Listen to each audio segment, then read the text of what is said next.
Good morning students. Online class में आपका स्वागत है। आज का हमारा विषय है यूरोप में धर्म सुधार आंदोलन, जो कि विश्व इतिहास का बहुत ही महत्वपूर्ण विषय है। यह टॉपिक है धर्म सुधार। जब धर्म में आंतरिक विसंगति या आडंबर कुरीतियाँ व्याप्त हो जाती है तो उनमें सुधार करने का जो प्रयास किया जाता है उसी आंदोलन को हम धर्म सुधार आंदोलन या रिफॉर्मेशन कहते हैं। तो किसी भी धर्म सुधार आंदोलन में सबसे महत्वपूर्ण उसके जो सुधार आंदोलन के लिए उत्तरदायी कारणों में सबसे महत्वपूर्ण कारण होता है। हम इसकी चर्चा दो प्रकार से करेंगे, एक तो कारण और परिणाम। तो सबसे महत्वपूर्ण कारण होते हैं धार्मिक कारण, स्वयं ही इसके लिए उत्तरदायी होते हैं। जैसे यूरोप में उस समय चर्च जो थे विलासिता के केंद्र बन चुके थे। वहाँ पर जो चर्च में जो पदानुक्रम होता है, वहाँ पर पदों की बिक्री होना शुरू हो गई थी और पदों की बिक्री के कारण अयोग्य व्यक्ति पद हासिल कर लेते थे धन के बल पर, और ये पद अब आनुवंशिक भी हो गए थे। साथ ही साथ क्षमा पत्रों या पाप मोचन पत्रों की बिक्री होती थी और ये माना जाता था कि जो भी कोई क्षमा पत्र खरीद लेगा तो उसे उसके लिए स्वर्ग में सीटों का आरक्षण हो जाएगा। वो स्वर्ग में का मतलब उस सारे पाप उसके जो है वो मुक्त हो जाएंगे। इसी प्रकार से ईसाई धर्म में अनेक अनेक अंधविश्वास और आडंबर प्रचलित हो गए थे, और कोई भी व्यक्ति जब इसके खिलाफ आवाज़ उठाता था तो चर्च उसकी आवाज़ को कुचल देता था। जैसे हमने इटली के वैज्ञानिक ब्रूनो के बारे में सुना था कि जब उन्होंने चर्च के खिलाफ आवाज़ उठाई या किसी वैज्ञानिक पद्धति का समर्थन किया जो कि चर्च के नियमों के विरुद्ध था, तो चर्च ने उसे जिंदा जला दिया। इस प्रकार से हम देखेंगे कि जो धार्मिक कारण थे वो बहुत ही महत्वपूर्ण थे कि चर्च विलासिता के केंद्र बन चुके थे और चर्च में अब जो पद थे वो आनुवंशिक हो चुके थे और पदों की बिक्री होती थी, जिसके कारण अयोग्य व्यक्ति पद को प्राप्त कर लेते थे केवल आर्थिक या धन के बल पर। और ईसाई धर्म में अनेक अनेक अंधविश्वास और आडंबर प्रचलित हो गए थे, तो इसमें सुधार होना अवश्यंभावी था। दूसरा, हमने इससे पहले का जो टॉपिक पढ़ा था पुनर्जागरण। पुनर्जागरण के कारण क्या हुआ कि मानवों में एक स्वतंत्र चिंतन की परंपरा का विकास हुआ, जिससे व्यक्ति ने तर्क करना सीखा। और अब वह आस्था और आडंबरों को, जो पहले धर्म की जंजीरों में जकड़ा हुआ था मानव, वो आस्था और आडंबरों को तर्क के आधार पर उसका आकलन करने लगा। तर्क के आधार पर उससे उसकी सत्यता को साबित करने लगा कि क्या सही है और क्या गलत है। और लोगों ने जब धार्मिक सिद्धांतों की तार्किक व्याख्या आरंभ करना शुरू किया तो कई दोष उजागर हुए और लोगों ने इस पर प्रश्न उठाने शुरू कर दिए, और अब वो उन सिद्धांतों को मानने लगे जो तार्किक थे और उन सिद्धांतों को पूरी तरह से नकार दिया जो कि अतार्किक थे और केवल लोगों को भरमाने के लिए या लोगों को इस प्रकार से जिसका कोई तर्क के आधार पर जिसकी कोई सत्यता नहीं थी, उन उन सारे विचारों को, उन सभी सिद्धांतों को मानवों ने त्याग दिया। इसी प्रकार से पुनर्जागरण काल में मानववादी विचारधारा को प्रोत्साहन मिला, जिसमें मानववाद में धर्म और ईश्वर की बजाय मनुष्य जीवन को प्राथमिकता दी गई। इसलिए भी धार्मिक आडंबरों का विरोध शुरू हुआ और पुनर्जागरण के परिणाम स्वरूप भौगोलिक खोजों को प्रोत्साहन मिला, कागज कला, मुद्रण का प्रभाव, ये सब हुआ। इसी प्रकार राजनीतिक कारण क्या थे कि चर्च की शक्ति बढ़ने से राज्यों के आर्थिक और न्यायिक अधिकारों में कटौती कर दी गई और स्वयं चर्च अब पूरी तरह से अपने आप को राज्य मानने लग गया था या राजा की तरह व्यवहार उसका हो गया था। वह न्यायिक कर लगाता था, जन कल्याण से संबंधित उत्तरदायित्व भी उसके पास थे। तो इस प्रकार से राज्य का महत्व रह ही नहीं गया जब चर्च ही जो कि एक चर्च जहाँ जो कि एक धर्म का केंद्र था, वो अब न्याय और राजनीति का केंद्र बन चुका था। प्रत्येक राज्य में चर्च एक समानांतर सरकार की तरह होता था और चर्च के समक्ष राजा जो होते थे वो असहाय हो गए थे। बाह्य तौर पर यूरोप के अधिकांश राज्य पोप और पवित्र रोमन सम्राट के समक्ष अर्ध गुलामी की स्थिति में थे। राजाओं की इस दुर्बलता का लाभ सामंतों ने उठा रखा था, इसलिए सामंत अधिक शक्तिशाली हो गए थे। इसलिए यूरोप में अधिकांश राजा चर्च की सत्ता से असंतुष्ट थे और वो परिवर्तन चाहते थे और अपने राजनीतिक, आर्थिक और न्यायिक अधिकार वापस लेना चाहते थे। तो इसलिए भी धर्म सुधार होना अवश्यंभावी था। आर्थिक कारण बहुत ही इम्पोर्टेंट है। यूरोप में धन का एक पक्षीय प्रवाह हो रहा था। पूरे यूरोप का जो धन होता था वो रोम, जो कि जहाँ पर पवित्र रोमन सम्राट रहता था और जहाँ जो बहुत बड़ा चर्च था ईसाई धर्म का रोम में, तो वहाँ सारा का सारा धन जो है वो एकत्रित हो रहा था। आरंभ में जो भेंटें थी वो स्वैच्छिक थी, यानी अपनी इच्छा से कोई भी व्यक्ति जो चर्च को भेंट देता था। अब धीरे धीरे वो अनिवार्य कर का रूप ले चुकी थी, यानी व्यक्ति को अब उसमें कर देना अनिवार्य हो गया था। राजाओं को लगता था कि उनके हिस्से की जो राशि है वो कहाँ जा रही है, चर्च के पास जा रही है। और जन सामान्य को भी इसमें असंतोष था, क्योंकि उन्हें किसी भी प्रकार का इसमें फायदा नहीं था, क्योंकि उनकी राशि विदेशों में जा रही थी। पोप को लोग विदेशी विदेशी पोप का कहने लगे थे। इसके बदले में लोगों को कोई भी प्रतिफल नहीं मिल रहा था, इसलिए सभी तरह के जो सभी वर्ग थे वो इस चर्च के जो एक पक्षीय जो उनका चर्च की तरफ जो यूरोप के धन का एक पक्षीय प्रभाव था उससे दुखी थे। मध्यम वर्ग भी असंतुष्ट था। ब्याज पर धन लेना देना अपराध माना जाता था। चर्च की संपत्ति के उत्पादन के कार्यों में नहीं होने से जो व्यापारी वर्ग था वह भी असंतुष्ट था। तो हम देखेंगे कि सभी वर्ग जो थे वो चर्च के व्यवहार से असंतुष्ट थे। दूसरी तरफ वैज्ञानिक आविष्कार हुए पुनर्जागरण के प्रभाव के कारण, और कई भौगोलिक खोजें की गई, अलग अलग विदेशी मार्ग जो थे, व्यापारिक मार्ग खोजे गए, जिससे कि दूसरे देशों में व्यापार करने जाने का जो रास्ता खुल गया था। तो इस प्रकार अब जो ये चर्च की मान्यता थी कि बाहर व्यापार नहीं करने जाना, या मतलब एक दूसरे को धन जो है वो ब्याज पर नहीं देना, तो इस तरह से ये जो भी मान्यताएं, जो धार्मिक मान्यताएं थी, अब वो ध्वस्त होती जा रही थी। तो इसलिए इस प्रकार हम देखेंगे कि धर्म सुधार आंदोलन हुआ। फिर धर्म सुधारक में सबसे जो महत्वपूर्ण है वो है जॉन वाइक्लिफ। ये बहुत ही महत्वपूर्ण थे और इंग्लैंड में 14वीं शताब्दी में सर्वप्रथम चर्च के की रूढ़ियों और अंधविश्वासों का इन्होंने विरोध किया। इन्होंने पोप की सर्वोच्चता का खंडन किया, चर्च की मध्यस्थता को अस्वीकार किया, बाइबिल को सबसे ज़्यादा महत्व दिया। इसे the morning star of reformation भी कहते हैं, या भोर का तारा कहते हैं, धर्म सुधार आंदोलन का तारा कहते हैं। इसके अनुयायी लोलार्ड कहलाते थे। तो ये हो गए जॉन वाइक्लिफ। दूसरे थे जॉन हस, ये बोहेमिया चेक गणराज्य से आते हैं। इन्होंने जॉन वाइक्लिफ की बातों का समर्थन किया, फिर इसे चर्च ने इन्हें भी जिंदा जला दिया था।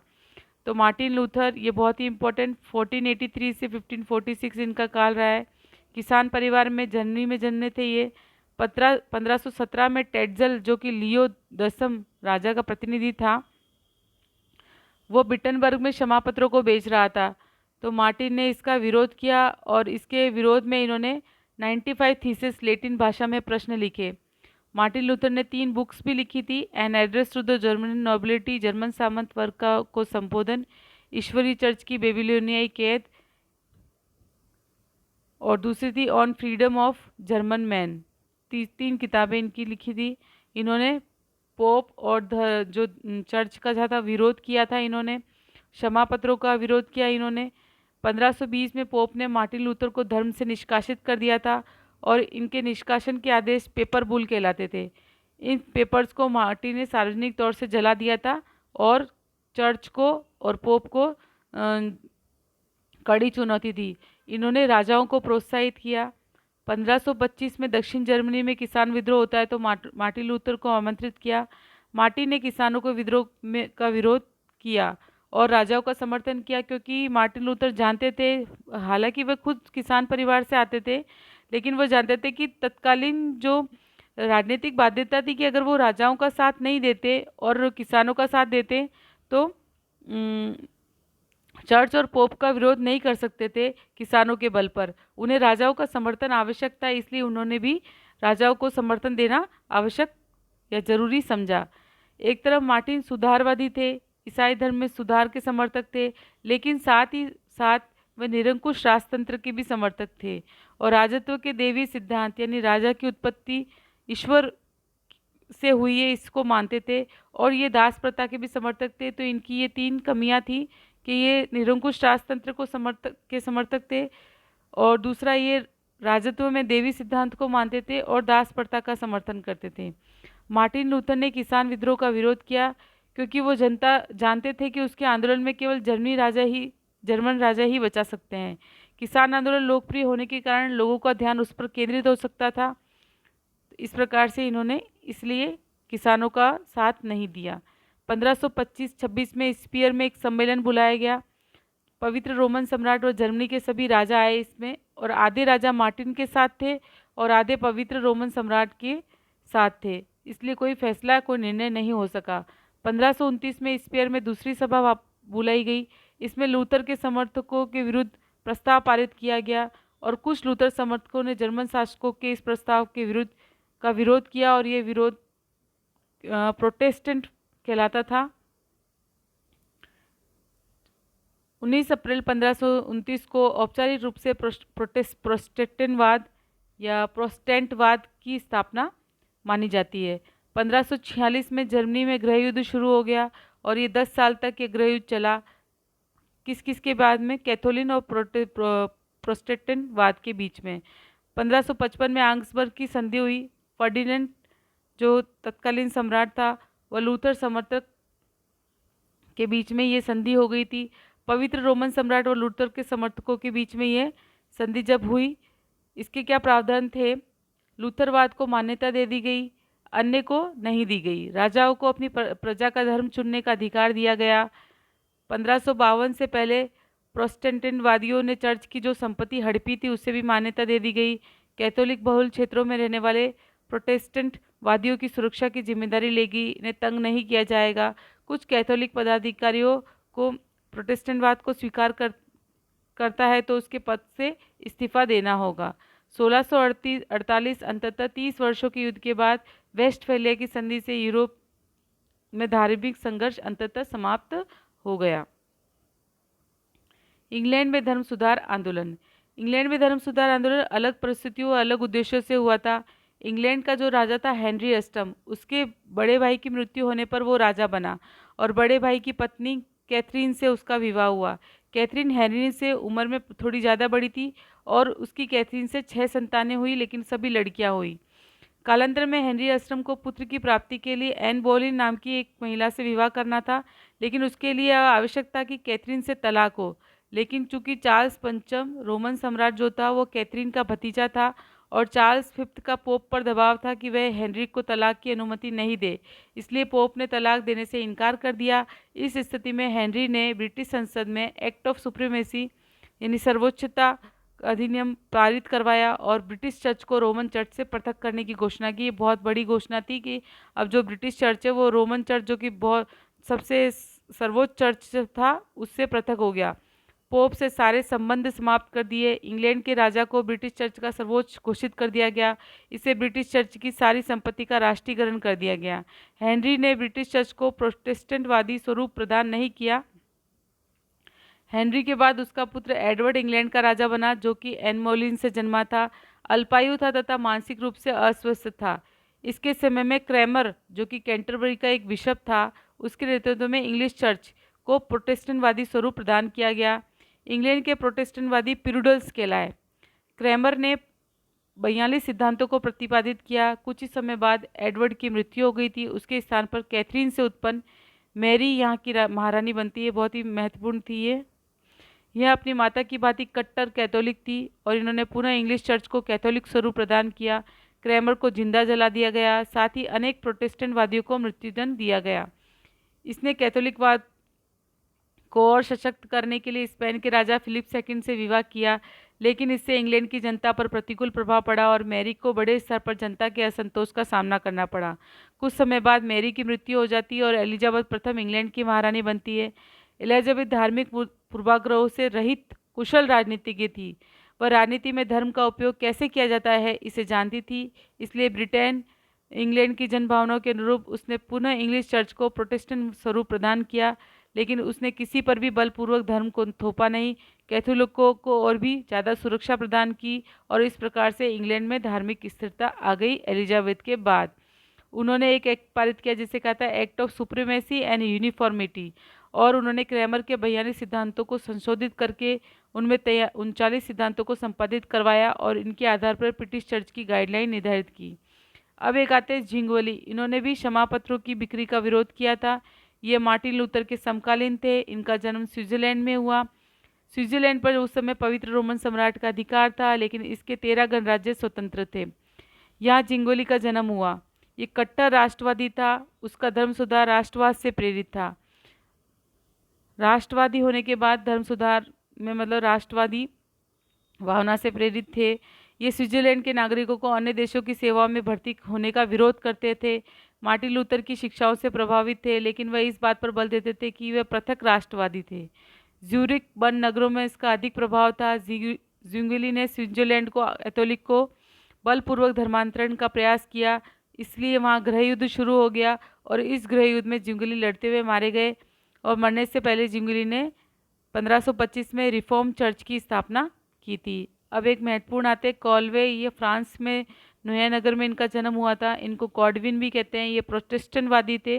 1509 से 1564 ईस्वी तक इनका काल रहा। चर्च की छात्रवृत्ति से इनकी शिक्षा दीक्षा हुई थी, लेकिन चर्च की विकृतियों को देखते हुए उन्होंने अपने आप को चर्च से अलग कर दिया।